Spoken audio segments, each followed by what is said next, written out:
Level 1: the helper. You do not fix anything yet. You carry things. That is the unspoken truth of day 1 as an HVAC helper. The journeyman hands you a tool bag that weighs 40 pounds and points at a ladder. Your job is to not drop anything, not touch anything you were not told to touch, and listen more than you breathe.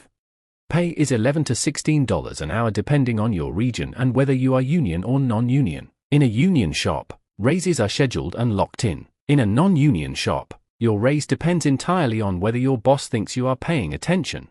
Your days look like this: loading the van, unloading the van, running conduit, pulling wire, cutting insulation, and standing in attics where it is 130 degrees in July. You will go home exhausted in a way that is different from any other kind of tired, bone-level fatigue that hits you somewhere around mile 30 of your commute home. But here is what is actually happening underneath all of that. You are absorbing a system. Every time you hand a senior tech a part, you are learning what that part is. Every time you watch someone diagnose a unit, you are storing the logic. Your brain is building a library and you do not even know it yet. The technicians who make it out of this level are the ones who ask questions, not questions that slow the job down, but the quiet ones during lunch, during the drive, during the moments when the journeyman has a second to breathe. You ask, "Why did you check that first?" That answer is worth more than any textbook. Most programs pair this with formal education, a trade school, a community college HVAC program, or a union apprenticeship that runs 2 to 5 years. You are learning refrigeration theory, electrical circuits, load calculations, and EPA regulations simultaneously while working in the field. The classroom and the job site are constantly informing each other, and that dual pressure is how the knowledge actually sticks.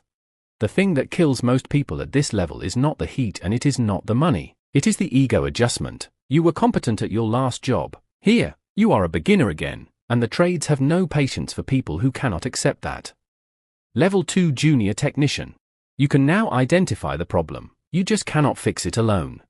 You have got roughly a year under your belt, and something has shifted. You walk up to a unit and instead of seeing a box of metal, you see a system. You can trace the refrigerant circuit in your head. You know what a low superheat reading means. You have changed enough capacitors and contactors that your hands do it on instinct.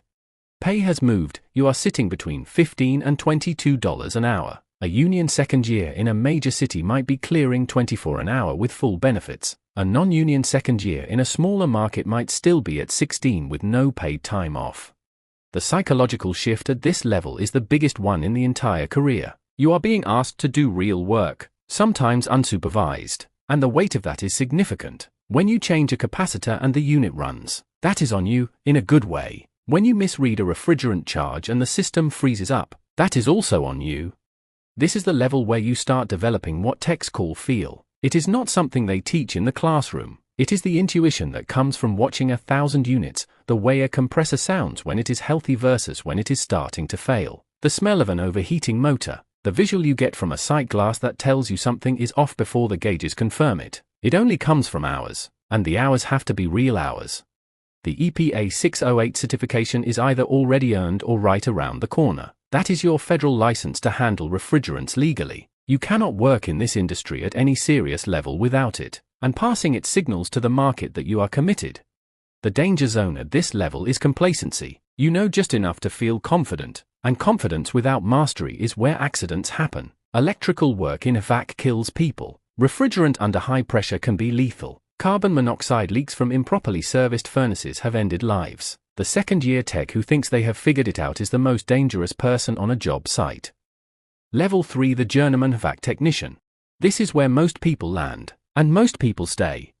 There is nothing wrong with that. The journeyman is the engine of the entire industry. You are fully certified, working independently, diagnosing and repairing residential and light commercial systems without supervision. And you are genuinely skilled at something most people could not do if their lives depended on it. Pay ranges from $22 to $40 an hour. Union journeymen in high-cost cities sometimes clear $50. Overtime in summer can turn a $40 an hour tech into someone banking 6 figures in a single year.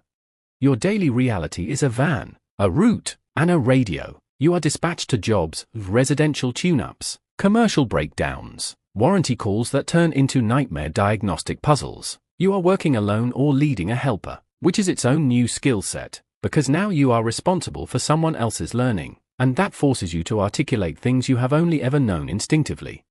The customer relationship becomes central in a way it was not before. You have to explain a $4,000 compressor replacement to someone who is already stressed, already sweating, and already skeptical. The technical skill that got you here is not enough anymore. You need to communicate clearly, earn trust fast, and handle the moment when someone pushes back. Journeyman often specialize here. Some go deep into commercial refrigeration, walk-in coolers, industrial chillers, restaurant equipment. Some become residential specialists. Some move toward new construction. The specialization you choose at this level will define your next 5 years. The trap at the journeyman level is comfort. The work is steady. The money is okay. You know the job. But the guys who treat journeyman as a ceiling instead of a floor, they are the ones who look up 15 years later and realize the person who started the same week as them is now running the department. Level for master technician. Now you are the one they call when it does not make sense. Senior techs are the diagnostic specialists, the calls that have defeated 2 other technicians, the commercial systems throwing error codes nobody can interpret, the new equipment behaving in ways that are not in any manual. That is your territory. You have got 8-10 years in the field, and your value is directly tied to the complexity of the problems you can solve. Pay reflects that premium. Senior and master level techs typically earn between $35 and $60 an hour. Technicians with manufacturer certifications for specific brands, Carrier, Trane, Daikin, Lennox, command rates that make contractors' eyes water, because replacing them is not easy. The training curve to reach their level is years long, and the market knows it.